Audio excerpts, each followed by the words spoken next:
Alright, so Mon Mothma has always been the face of the rebellion, but in Andor Season 2, we're about to witness her darkest moment yet. Don't lecture me on vulnerability. No one's more at risk than I am. This isn't just another political maneuver, this is the brutal sacrifice she had to make to get the rebellion off the ground. We all know Andor is bridging the gap into Rogue One, but it's also pulling back the curtain on the ugly side of the rebellion, one that many fans never expected. Before we jump in, don't forget to leave a thumbs up on today's video and subscribe to the channel if you haven't already. If you want to catch more of our Andor Season 2 content, you're in the right place. Now, with all that out of the way, let's dive into Andor Season 2 and how it tells the tale of Mon Mothma's darkest moment. Please take no offense. I'd prefer not to owe any favors. I'd feel far more comfortable paying you for your trouble. A drop of discomfort may be the price of doing business.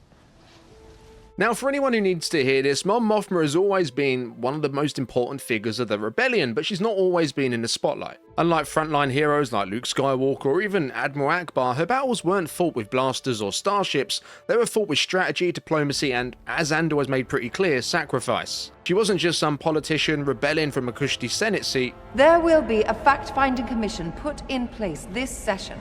She was the architect of the Rebel Alliance while publicly serving in the Imperial Senate. She was secretly working with figures like Bail Organa, where they'd bring together separate rebel cells and craft them into something real, something that could take on the Empire.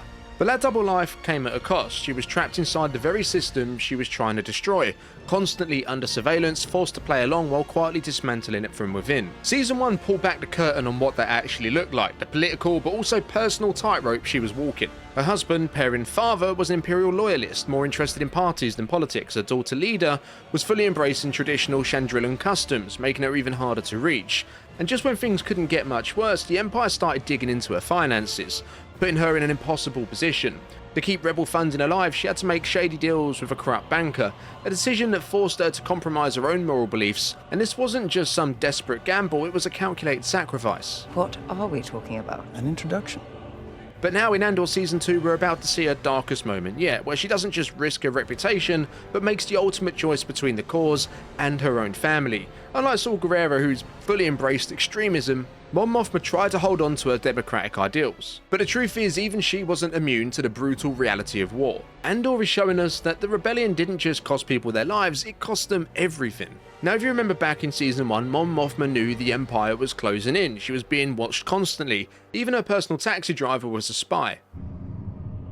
It's a lie. It's total fantasy. Who's telling you this? Every move she made was under scrutiny, and funneling money to the rebellion was becoming nearly impossible. She was running out of time. If the Empire found proof of her financial manipulations, her entire operation would crumble. So she made the calculated move, one that revealed just how ruthless she'd become. She threw her husband under the bus.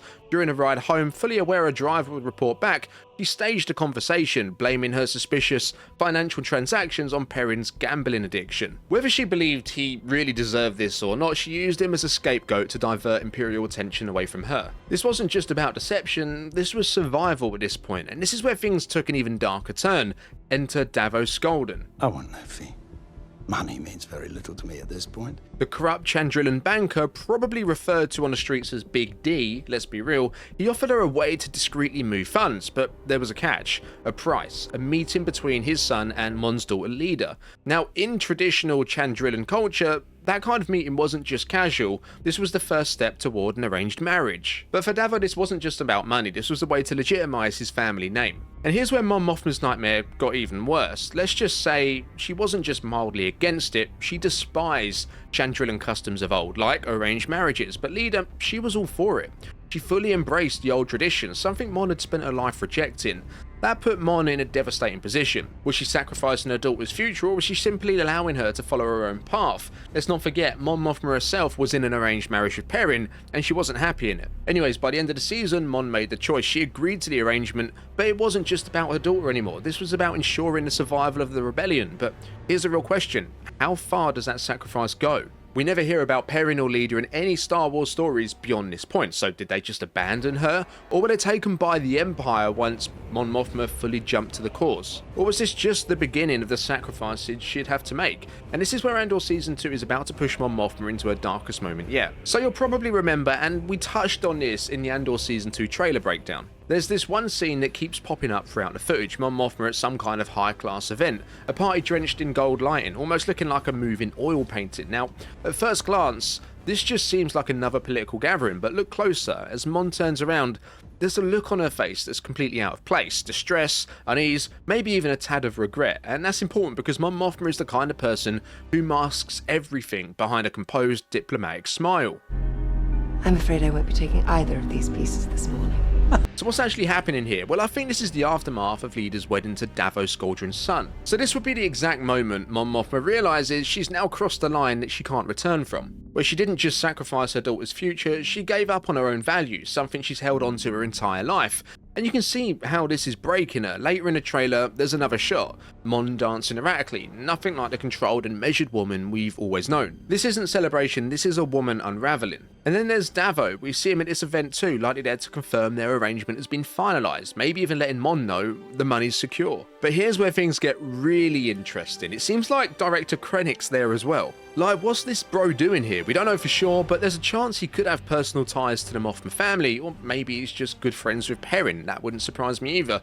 Either way, this is yet another example of Mon having to play nice with the very people she's working to take down. These people hate me. They spend every day trying to undo anything I've touched. It also means this entire event is one of the most dangerous games of cat and mouse you'll find in the entire Star Wars galaxy. The rebellion is being forged in the very presence of its greatest enemies, and here's the thing. Knowing what Mon Mothma has given up at this point, how will it change her as a leader? Will she lose the moral high ground she's always tried to hold? Will she start expecting the same brutal sacrifices from others around her? Because if there's one thing we learned in Andor Season 1, it's that other characters like Luthen Rael are already there. Remember his famous monologue? I mean, how could you forget when Lonnie wanted out? Luthen didn't hold back. He'd already given up everything, so why should someone else get a way out? I've given up all chance at inner peace. I made my mind a sunless space. If Mon Mothma starts to think that same way, she might just become even more ruthless than we ever expected. And with Leader now likely a married woman and her relationship with Perrin already in pieces, this ceremony might not just be a marriage, it might be the last moment of Mon Mothma's normal life. The final step before she completely rejects the Empire and fully commits to the cause. But here's the question, does she ever get her family back, or is this the moment she loses them forever? Because at this point the question isn't just what happens next, it's why we never hear about Mon Mothma's family again, because in all the Star Wars canon outside of Andor, there's no mention of Perrin or Leader after this point, and that's significant. Because we're now just a few years away in universe from the events of the original trilogy, where Mon Mothma isn't just present, she's leading the rebellion. Now, we do get a version of Leader actually in Star Wars Legends, who stayed by her mother's side, played a role in several stories, and was even there when Mon eventually passed away in 24 ABY, but the similarities stop at the name. This Leader Mothma is completely different, and let's be real, she's a bit of a brat. Now, I think that's still the right word to say at the moment. I know it's been given a new definition of late, but I'm not down with the kids, so I'm still going to use it. Anyway, so what happened? Their absence could be as simple as them turning against her, rejecting Mon once she officially left the Empire, or it could be something much worse, because let's not forget, the Empire doesn't just let people walk away. I'm thinking maybe they got to Perrin and Leader first, branding them as traitors just by association. Perhaps they were arrested, imprisoned, or even executed as a warning to anyone thinking of defecting. We've already seen Andor isn't afraid to show public executions as a demonstration of the Empire's power. So why not make an example out of Mon Mothma's family? Think about it, this would make the rebellion's eventual victory so much more meaningful to her, but no matter how it plays out, this moment cements Mon as the ultimate symbol of sacrifice for the cause. She isn't just some random senator that defected, she's the most high-profile figure to ever jump ship from the Empire to the rebellion. And with that comes consequences. A sacrifice will be common knowledge, but here's where it gets even more interesting. If Andor Season 2 confirms that her family was taken by the Empire, then it means Mon Mothma was fighting for the rebellion while carrying that weight the entire time. Every decision she made, every strategy she signed off on, and every risk she took, all while knowing she might have already lost the very people she fought to protect. And if that's true, then this means Andor Season 2 isn't just telling the story of Mon Mothma's sacrifice, it's showing the cost of rebellion in a way we've never seen before. But here's the real question, will we ever find out what happened to them? And will Mon? Because if she doesn't, then that would make her sacrifice even more brutal in my opinion. Because like at this point, there's no doubt as to what we're actually seeing play out with Mon Mothma's story. Andor Season 1 laid the foundation, but Season 2 is where it all comes together. The sacrifices, the betrayals, the impossible choices, all leading to the moment she joins the Rebel Alliance full time. I hereby resign from the Senate. But here's the thing, she's not done making the hard decisions just yet, because if this trailer is anything to go by, we might see one of the darkest events in her political career, the Gorman Massacre. In Star Wars, Gorman was the event that really was the turning point for Mom. In 2BB-Y, the Empire slaughtered a bunch of peaceful protesters, which led her to publicly denounce Palpatine. This will likely be part of the third block of episodes if we see it, which means Season 2 is building towards that moment, piece by piece. And here's where it all connects. We're not just watching Mon Mothma join the rebellion, we're watching the chain of events that force her to trade everything for it. She's already sacrificed her daughter's future, marrying her off just to keep the rebellion's funding secret. She's already thrown her husband Perrin under the bus, blaming him for their financial irregularities. But what's stopping her from going even further, doing whatever it takes? Because let's be real, Perrin may support the Empire, but does that automatically make him evil? Who's saying this? Just don't. He's a product of privilege, living a life of luxury, completely shielded from the Empire's brutality. But with Mon, she's seen the truth, so really, they're both living in completely different worlds. And now she's making decisions not just to escape the Empire, but to actively destroy it. And this is where Season 2 could take things even darker. If she's willing to use Perrin as a scapegoat once, who's to say she won't do it again? What if she deliberately makes him a political target to sever all ties to her past? What if she allows him to be arrested, or worse, to solidify a public break from the Empire? Because at this point, she isn't just sacrificing her family, she's erasing it. And the scariest part, she might actually see it as necessary. If you remember, we saw how Luthen operates in Season 1. This guy's already given up everything and now expects the same from everyone else. He wasn't exactly sympathetic when Lonnie wanted out. If Mon Mothma starts thinking the same way, we could be seeing her evolve into something far more ruthless than we ever expected.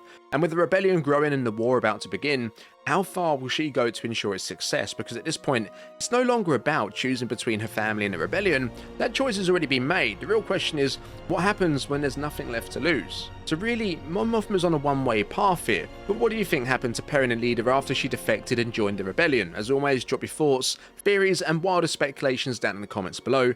If you enjoyed this video, be sure to check out our Andor Season 2 trailer breakdown if you haven't already. Don't forget to leave a thumbs up and make sure to subscribe so you don't miss any of our upcoming videos. Thanks for watching, I'll see you in the next one, and may the Force be with you.